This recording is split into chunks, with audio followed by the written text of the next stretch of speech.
2023 में ज्ञान के ग्रह गुरु बुद्धि के ग्रह बुध के नक्षत्र रेवती में जा रहे हैं, जो न्याय के देवता शनि का जन्म का नक्षत्र है।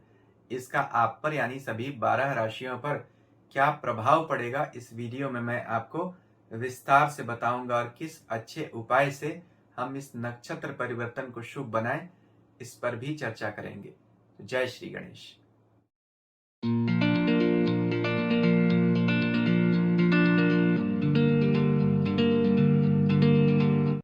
ओम नमः शिवाय।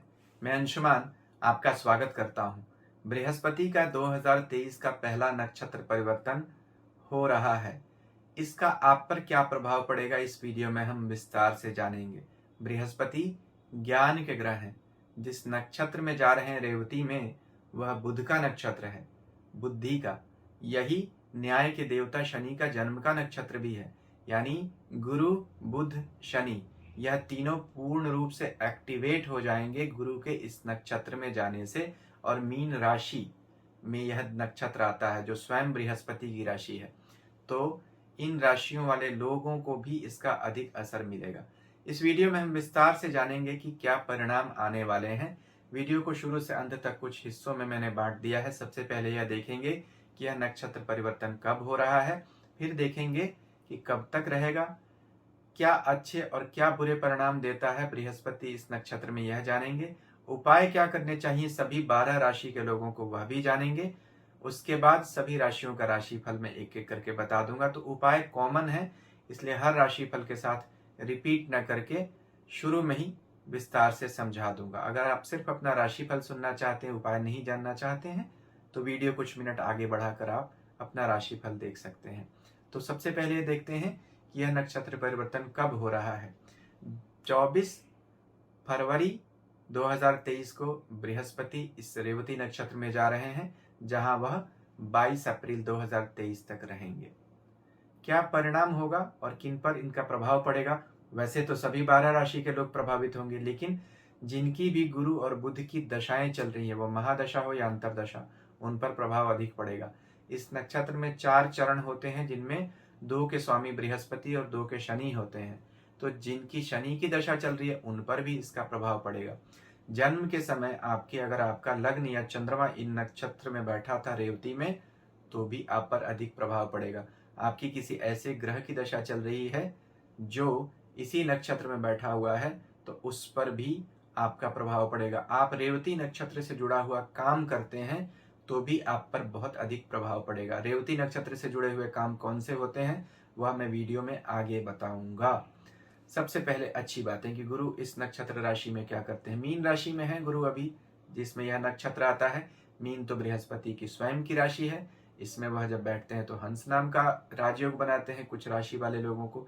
अभी आप एक वीडियो का स्क्रीनशॉट देख रहे होंगे अपनी स्क्रीन पर, जो मैंने हंस योग पर बनाया है। इसका लिंक मैं इसी वीडियो के अंत में दे दूंगा। वीडियो की समाप्ति पर आप चाहें तो इसे देख सकते हैं। आपको हंस योग क्या करता है, इसका विस्तार से ज्ञान हो जाएगा। हंस ज्ञान का ही प्रतीक है, सरस्वती माता का वाहन है। इसलिए ज्ञान का ग्रह गुरु जब इस राशि में आता है तो हंस योग बनाता है, यानी व्यक्ति में शुद्ध बुद्धि आती है। गुरु आशा, उत्साह, दया, करुणा, ईश्वर प्रेम और ज्ञान के ग्रह हैं। यानी Jupiter is a planet of compassion, optimism, wisdom, virtuosity and platonic love. तो बृहस्पति इतने अच्छे प्लैनेट हैं, इसलिए उनको ज्योतिष में सबसे शुभ ग्रह कहा जाता है। यह जो मीन राशि है, वह जल तत्व की राशि है।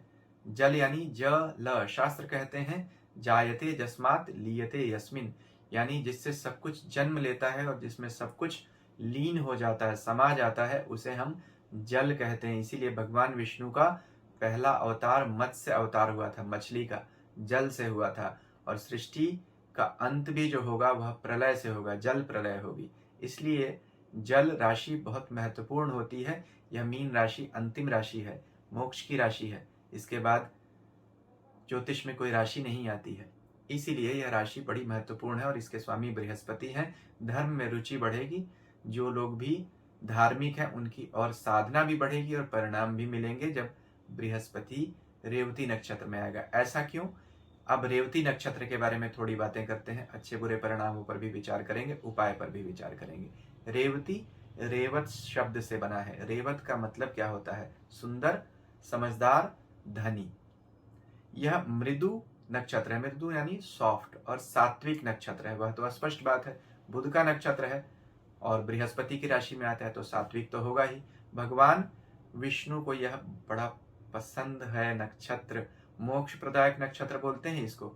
रेवती भगवान बलराम की पत्नी का भी नाम था, इसलिए यह नक्षत्र बहुत महत्वपूर्ण है। इस नक्षत्र के देवता जो हैं वह पूषा है। 12 आदित्यों में एक आदित्य होते हैं पूषा, इन्हें पूषान भी कहा गया। आदित्य हृदय स्तोत्र का आप जब पाठ करेंगे तो उसमें श्लोक भी आता है, खगः पूषा गभस्तिमान, यानी पूषा देवता है वेदों के। तो कोई भी शुभ कार्य अगर आप करना चाहते हैं, प्रारंभ करना चाहते हैं, नक्षत्र बहुत शुभ होता है, इसलिए मुहूर्त शास्त्र में इसे एक शुभ और अच्छा नक्षत्र माना जाता है किसी भी नए काम की शुरुआत के लिए। खास तौर पर उत्सव हो, गहना खरीदना हो, या गर्भ धारण भी, इवन संतान जन्म के लिए भी यह नक्षत्र बहुत ही अच्छा माना जाता है। इसी नक्षत्र में शुक्र उच्च होते हैं, यानी मीन राशि और रेवती नक्षत्र में शुक्र उच्च के होते हैं। गुरु की स्वयं की राशि है ये, और बुध का नक्षत्र है। तो तीन तीन शुभ ग्रह जो होते हैं इस नक्षत्र पर प्रभाव व अधिकार रखते हैं, इसलिए इस नक्षत्र में बहुत शुभता होती है।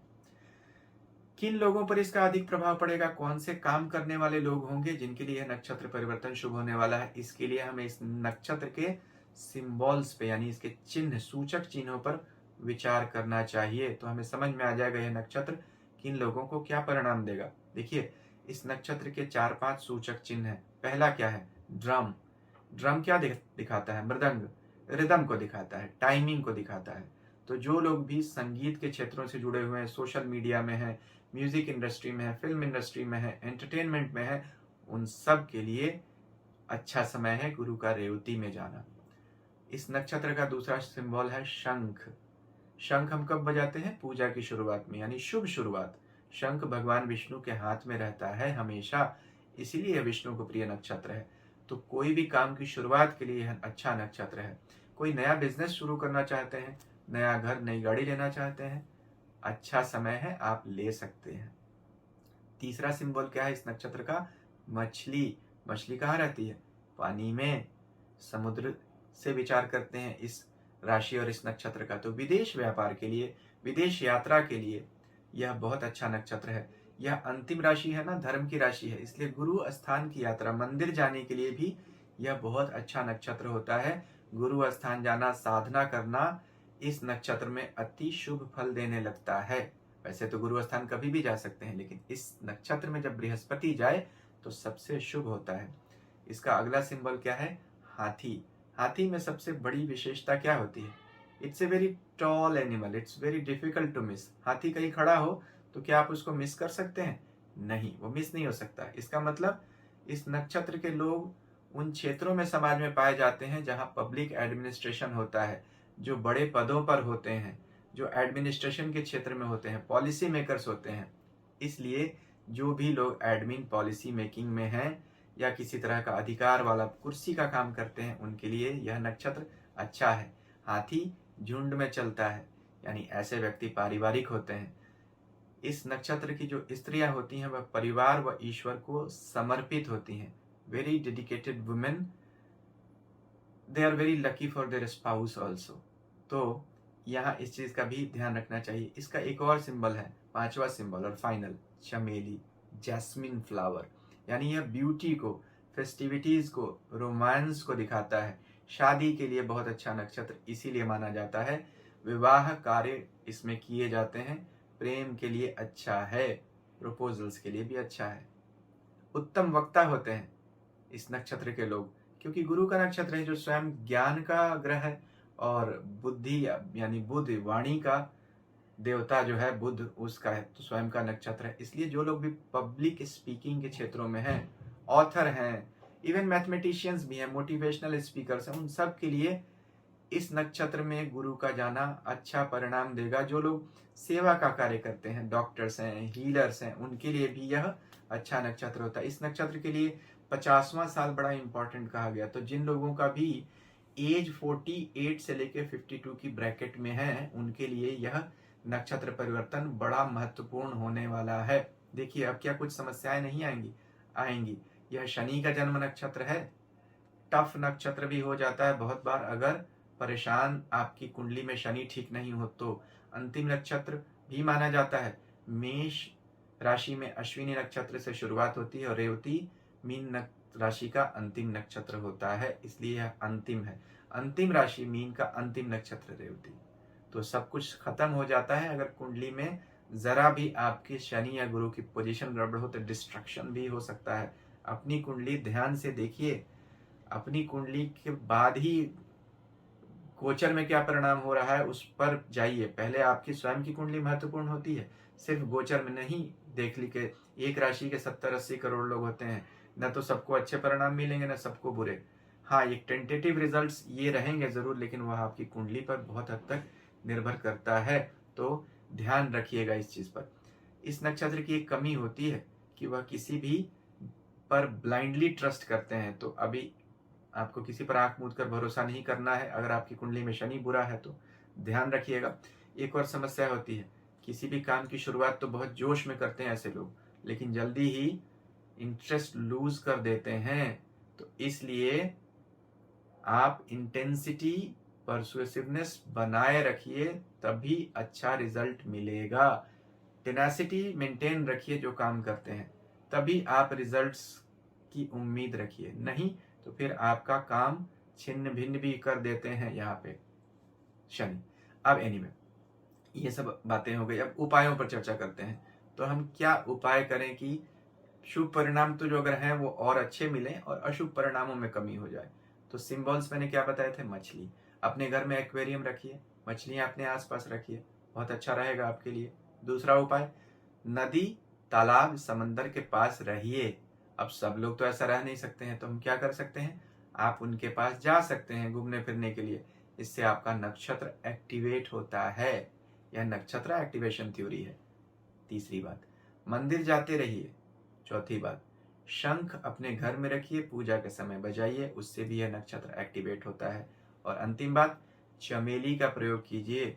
चमेली का फूल, जैस्मिन फ्लावर, उनका प्रयोग करते रहने से यह नक्षत्र एक्टिवेट रहता है। नक्षत्र का जो फूल होता है उसको अपने पास रखने से नक्षत्र के गुणों में, उसके प्रभावों में वृद्धि हो जाती है।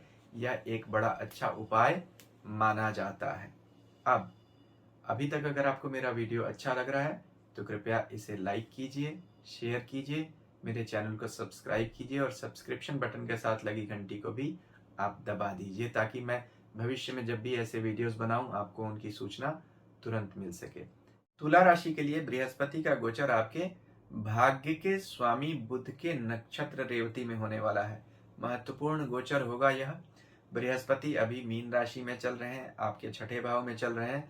छठा भाव संघर्ष का होता है, लेकिन अब भाग्य के स्वामी के नक्षत्र में जाएंगे तो भाग्य से आपको साथ मिलेगा, यह हम निश्चित तौर पर कह सकते हैं। आपके 12वें घर के भी स्वामी बनते हैं बुध। 12वें घर से हम विदेश का भी विचार करते हैं, यात्राओं का भी विचार करते हैं। विदेशों से संबंध भी जुड़ेंगे, यात्राओं पर खर्च भी होगा। खास तौर पर बुध जो आपके भाग्य के स्वामी बनते हैं, जिनके नक्षत्र में बृहस्पति जा रहे हैं, वहां से हम धर्म का भी विचार करते हैं। तो बृहस्पति अभी 12वें घर को देख रहे हैं और बुध के नक्षत्र में बैठेंगे तो धार्मिक प्रदेशों की यात्राएं होंगी। गुरु स्थान की यात्रा हो सकती है, विष्णु स्थान की यात्रा हो सकती है। अच्छी बातें हैं। बुध से हम देवी का विचार करते हैं, यानी शक्ति के स्थलों की भी यात्रा हो सकती है। अच्छी बात है, और इन यात्राओं से आपको लाभ भी होगा। तो यहाँ बुध का गोचर, बुध के नक्षत्र में बृहस्पति का गोचर आपके लिए अच्छी संभावनाएं ला रहा है। खासतौर पर यह दोनों जो हैं वह धन के ग्रह कहे जाते हैं, और बुध तो बुद्धि और व्यापार के ग्रह हैं ही। तो जो लोग भी व्यापार से जुड़े हुए हैं उनके लिए इसका परिणाम अधिक मिलेगा। जो नौकरी में है उनके लिए भी अच्छा परिणाम है, क्योंकि बृहस्पति छठे घर में बैठे जहां से हम नौकरी का विचार करते हैं, और भाग्य के स्वामी के नक्षत्र में आएंगे तो नौकरी में प्रमोशन देंगे, भाग्य का आपको साथ मिलेगा, आपके अधिकारी आप पर प्रसन्न रहेंगे। अच्छी बात है। तो अच्छे परिणाम तुला राशि वाले लोगों को मिलते हुए दिख रहे हैं। खर्चे जरूर बढ़ेंगे। वीडियो के शुरू में जो मैंने उपाय बताए हैं, आप चाहें तो उन्हें कर सकते हैं। वृश्चिक राशि के लिए बृहस्पति का गोचर आपके 5वें घर से हो रहा है। 5वें घर से बृहस्पति का गोचर वैसे ही शुभ माना जाता है। वहां अब वह बुध के नक्षत्र में गोचर करेंगे। बुध आपके इनकम के घर के स्वामी बनते हैं। वहीं बृहस्पति की 7वीं दृष्टि 11वें इनकम के घर पे आ ही रही है, यानी जिस नक्षत्र में जा रहे हैं उस नक्षत्र के स्वामी की राशि को बृहस्पति देख रहे हैं, तो उसको भी बल देंगे, तो इससे बुध को भी बल मिलेगा। बृहस्पति जब बुध के नक्षत्र में जाएंगे तो सूक्ष्म रूप से वह बुध को भी प्रभावित करेंगे। अच्छी बातें हैं, यहाँ आपको लाभ अधिक बढ़ता हुआ दिख रहा है। जिन लोगों की भी बुध या बृहस्पति की दशा चल रही है उनके लिए तो बहुत अच्छी बात है। 5वां भाव लक्ष्मी और संतान दोनों का होता है, मंत्र का होता है। यहाँ आपको शास्त्र पढ़ने में रुचि बढ़ेगी, मंदिर जाने में, धर्म का प्रचार प्रसार या फॉलो करने में आपका इंटरेस्ट बढ़ेगा और इनसे आपको लाभ भी होगा। संतान पक्ष से भी आपको अच्छी सूचना जरूर मिलेगी।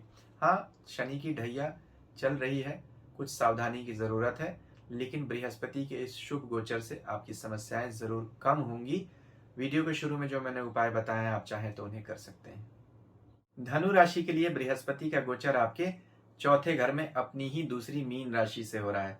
अच्छी बात है, आप लोगों की शनि की 7.5 समाप्त हो चुकी है और अब बुध के नक्षत्र में गोचर कर रहे हैं। बुध आपके 7वें यानी व्यापार और जीवन साथी के घर और 10वें यानी कर्म स्थान के स्वामी है।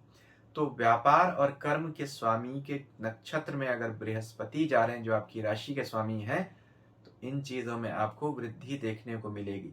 4थे घर से हम परिवार, कुटुंब, घर, गाड़ी, इन चीजों का विचार करते हैं। Property, movable and immovable both, यानी चल और अचल दोनों तरह की संपत्ति का विचार हम 4थे घर से करते हैं। इसलिए हम 4थे घर से घर भी देखते हैं जिसमें हम रहते हैं, जो कहीं जा नहीं सकता, और गाड़ी भी देखते हैं जो हम प्रॉपर्टी में मानते हैं लेकिन वो चलती रहती है। इसलिए घर और गाड़ी, इन दोनों चीजों का लाभ कराएंगे बृहस्पति जब इस नक्षत्र में गोचर करेंगे।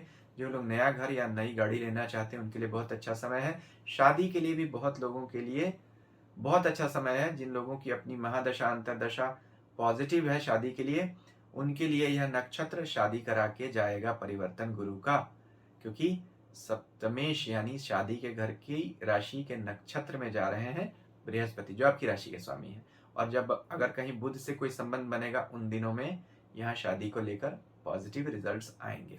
तो अच्छा गोचर हो रहा है। वीडियो के शुरू में जो मैंने उपाय बताए उन्हें आप कर लीजिए और अच्छे परिणाम मिलेंगे। मकर राशि के लिए बृहस्पति का गोचर आपके 3रे भाव से हो रहा है। यूं तो बृहस्पति आपकी राशि के लिए अच्छे प्लैनेट नहीं बनते हैं।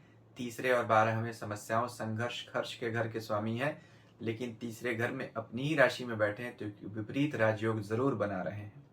यहीं अब वह बुध के रेवती नक्षत्र में जाएंगे। बुध आपके भाग्य के घर के स्वामी हैं, जिसको बृहस्पति स्वयं अभी अपनी 7वीं दृष्टि से देख भी रहे हैं, तो भाग्य में वृद्धि करेंगे। धर्म का घर भी होता है नवा, तो जो लोग धार्मिक रहेंगे, मंदिर जाएंगे, पूजा पाठ करते रहेंगे, उनके लिए इसका प्रभाव बढ़ जाएगा, यानी अच्छे रिजल्ट्स बढ़ जाएंगे। 3रा घर न्यू एंटरप्राइज को दिखाता है, किसी नए काम की शुरुआत को। कोई नया काम शुरू करना चाहते हैं, भाग्य से सपोर्ट मिलेगा। वैसे भी जिन लोगों की शनि की जीवन की दूसरी 7.5 मकर राशि वालों की चल रही होगी, उनके काम में परिवर्तन आने ही वाला है। यह शायद ट्रिगर पॉइंट बन जाए आप लोगों का। आप अपनी राशि का, अपनी जन्म कुंडली का विचार जरूर कीजिएगा गोचर देखते समय। यहाँ जो लोग भी कम्युनिकेशन, पढ़ाई लिखाई, journalism, social media, film line, इन चीज़ों से जुड़े हुए हैं, उनके लिए यह परिणाम अधिक रूप से एक्टिवेटेड रहेंगे। वीडियो के शुरू में जो मैंने उपाय बताए आप उन्हें भी चाहें तो कर सकते हैं, आपको और अच्छे परिणाम मिलेंगे। कुंभ राशि के लिए बृहस्पति का गोचर आपके 2रे घर से हो रहा, धन भाव से अच्छा गोचर माना जाता है। वहां अब वह बुध की नक्षत्र में जाएंगे। बुध आपकी राशि के स्वामी शनि के मित्र हैं और 5वें लक्ष्मी स्थान के स्वामी हैं। अच्छी बात है, लक्ष्मी में वृद्धि करेंगे, लेकिन 8वें घर के भी स्वामी बनते हैं। बुध अचानक का खर्चा भी दिखाते हैं, अचानक का लाभ भी दे सकते हैं। आप लोगों की शनि की 7.5 चल रही है, स्पेकुलेटिव गेन्स बहुत सारे लोगों को होगा, स्पेशली जो लोग शेयर मार्केट का काम करते हैं, फाइनेंशियल एडवाइजरी वगैरह देते हैं, कंसल्टेंट्स हैं, उनके लिए बहुत अच्छा परिणाम है। यहाँ से बृहस्पति की 9वीं दृष्टि तो आपके कर्म स्थान पर भी जा रही है, इसलिए भी आपके अच्छे परिणाम बढ़ जाएंगे, क्योंकि बुध के नक्षत्र में जब जाएंगे बृहस्पति तो आपको पूर्व जन्म के पुण्यों से फायदा मिलेगा, क्योंकि बुध आपके 5वें भाव के ही स्वामी हैं, जिसके नक्षत्र में बृहस्पति जा रहे हैं। 5वें भाव से पूर्व जन्म का पुण्य देखते हैं। 8वें भाव से हम पूर्व जन्म का विचार करते हैं, पितरों का विचार करते हैं। तो पितृ सेवा करते रहिए, अपने पितरों को जल अर्पण करते रहिए। वीडियो के शुरू में जो मैंने उपाय बताए हैं उन्हें भी आप करेंगे तो आपको लाभ अधिक होगा। मीन राशि के लिए बृहस्पति का बुध के नक्षत्र में जाना मिले जुले परिणाम देगा। मिले जुले में पहले अच्छे की बात करते हैं। देखिए, बुध आपकी राशि के चौथे और 7वें घर के स्वामी बनते हैं, जहां से हम प्रॉपर्टी, जीवन साथी, व्यापार का विचार करते हैं। अगर आपकी राशि के स्वामी जो स्वयं अभी राशि में ही बैठे यानी मीन राशि में ही है, वह इस नक्षत्र में जाएं तो आपको प्रॉपर्टी का लाभ दे सकते हैं। विवाह भी बहुत सारे लोग बंधन में बंधेंगे विवाह के, यह सब पॉजिटिव पॉइंट देंगे। काम पर कुछ नया बदलाव भी हो सकता है, ये तो अच्छी बातें हैं। लेकिन आप लोगों की शनि की 7.5 भी शुरू हुई है और मीन राशि के लिए बुध बाधक ग्रह भी बनते हैं, क्योंकि चौथे और 7वें घर के स्वामी हैं। तो बुध जो भी देंगे वह बिना उलझनों के नहीं देंगे। यानी बहुत सारे लोगों के लिए अब चेंजेस का समय कहा जा सकता है, परिवर्तन का समय है। घर नया मिलेगा तो बदल जाएगा, नई नौकरी अगर होगी तो जगह बदल जाएगी। तो जो भी चीजें हो रही हैं वह कुछ न कुछ एंग्जाइटी के साथ ही आपको मिल रही हैं। अच्छी बात यह है कि अभी 7.5 आपकी शुरू हुई है और शुरुआत में ही बृहस्पति अच्छे नक्षत्र में गोचर कर रहे हैं, तो कुछ समय तक इसका आपको स्टेबलाइज करने में आपको इसका लाभ जरूर मिलेगा। लेकिन आगे के समय के लिए आपको सावधान रहने की अब आवश्यकता बढ़ गई है। अभी आप और भी वीडियोस देख रहे होंगे, गुरु जब हंस राजयोग बनाते हैं तो क्या करते हैं, शुभ और अशुभ गुरु के लक्षण और उपाय क्या होते हैं। इन वीडियोस को भी चाहें तो आप देख सकते हैं। मेरा चैनल अभी तक सब्सक्राइब नहीं किया है तो आप उसे भी चाहें तो कर सकते हैं। ईश्वर हम सबका कल्याण करें। हरिओम।